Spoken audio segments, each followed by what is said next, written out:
Pak Sumarji udah bantah ya? Ya, ada pemban. Belum finalisasi. Iya, jadi masih berjalan Masih katanya. berjalan. Betul. Tapi kok bisa bocor ya? Itu kan biasa, kalau di Indonesia bocor-bocor kan biasa. Iya, mungkin getas di atas udah keras jadi bocor. Nah, kalau Mas Sabto sendiri ya sebagai misalnya sebagai John Herman ya, kita berandai nih.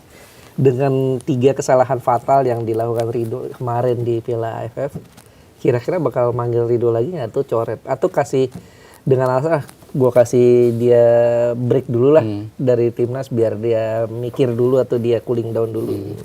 Sebenarnya kan misalnya itu pun bocor, menurut gue terlalu dini untuk nyusun squad sekarang karena turnamennya masih 24 September kan. Masih sebulan. Masih sebulan lah untuk menuju turnamen. Dan Liga Liga masih belum mulai. jalan. Nah, itu dia.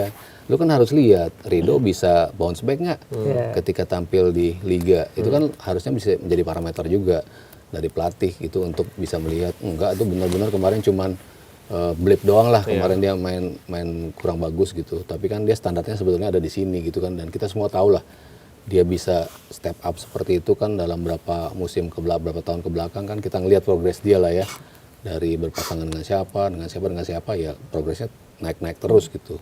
Ya kalau gue komparasi ya Van Dijk aja sering melakukan blunder kok ya.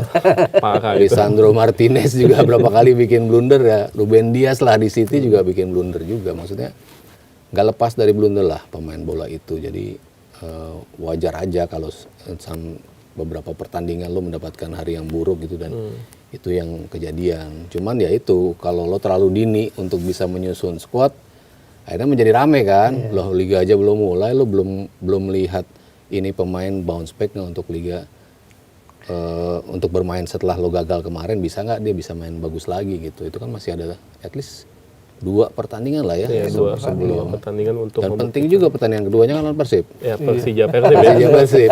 Itu kan lo bisa ngukur juga nih, oh ini di big games lo tetap bisa tampil oke gitu.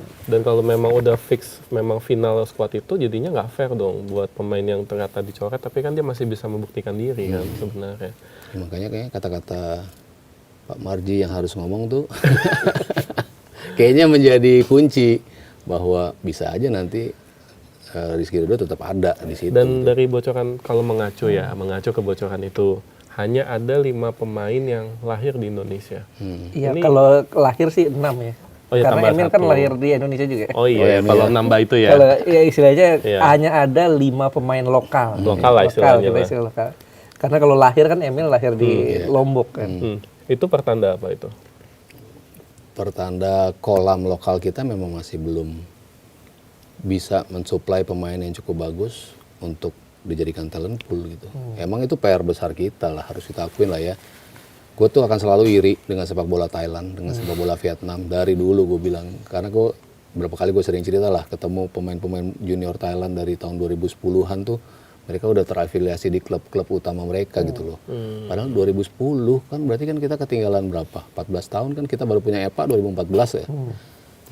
Jadi 2024 gitu baru punya EPA gitu kan. Jadi kan selama itu kita itu ketinggalannya sama Vietnam sama Thailand, dan melihat mereka selalu bisa, kok ada pemain muda lagi sih? Kok ada pemain muda lagi? Namanya sih emang masih Nguyen ya. Nguyen. Karena marga kan. Iya, tersak ya, namanya masih kayak gitu-gitu. Tapi ada aja yang beda. Ada yang tiap tahun tuh di U19-nya muncul lagi, U20-nya beda lagi pemainnya. Ya karena talent pool mereka bagus. Itu akan menjadi selalu PR kita selama kita belum menseriusi itu. Dan sampai sekarang menurut gua belum seserius itu. Menuju ke arah sana, pelan-pelan, masih banyak lubang yang harus dibenahi. EPA berjalan betul, tapi sudah nggak ada lubang nggak dalam kompetisi lo masih ngebon pemain-pemain dari SSB nggak yang kayak gitu-gitu? Itu kejadian ya? Iya dong, banyak yang cerita, banyak yang mengalami juga, banyak yang cerita juga, banyak yang mengatakan sendiri bahwa tim gue diminta oleh klub ini untuk jadi. Ya which is sebenarnya nggak masalah kalau lo nggak punya akademi itu, tapi sekalian aja dilegalkan menurut gue gitu. Jadi kalau klub mau ngebangun klub, menurut gue lu harus punya afiliasi ke SSB sekitar, udah gitu aja, ya, cukup jelas kan. Jadi lu punya afiliasi di klub-klub sekitar, lu mengomodalin, tapi lu dapat pemain ininya gitu kan. Jadi misalnya lu di Jakarta Timur, ya lu harus ngikat akademi ada di situ. Legalkan aja sekalian gitu. Jadi jelas ada path-nya tuh dari tim juniornya, U6-nya, U9-nya, itu tuh kalau lo nggak bisa bikin dari klubnya sendiri, ya lo ada di situ akademi, tapi lo juga kasih support ke akademi. Bina dong. Bina juga gitu loh. Jangan cuma mau ngambil jangan doang. cuma ngambil doang gitu. Sekalian dilegalkan menurut gua. Padahal kalau hitungan pemain-pemain kita udah lebih banyak dong. Ada Beckham kan, ada Maldini. Kakak, Maldini. Padahal kalau Ada Vietnam masih Zola. ngeliat terus Iya, kan. ada Zola ya. Ada Zola, Ada Buffon. Ada Buffon. Subscribe, share, like, and comment. Subscribe, share, like, and comment. Subscribe, share, like, and comment. Subscribe, share, like, and comment. Subscribe, share, like, and comment.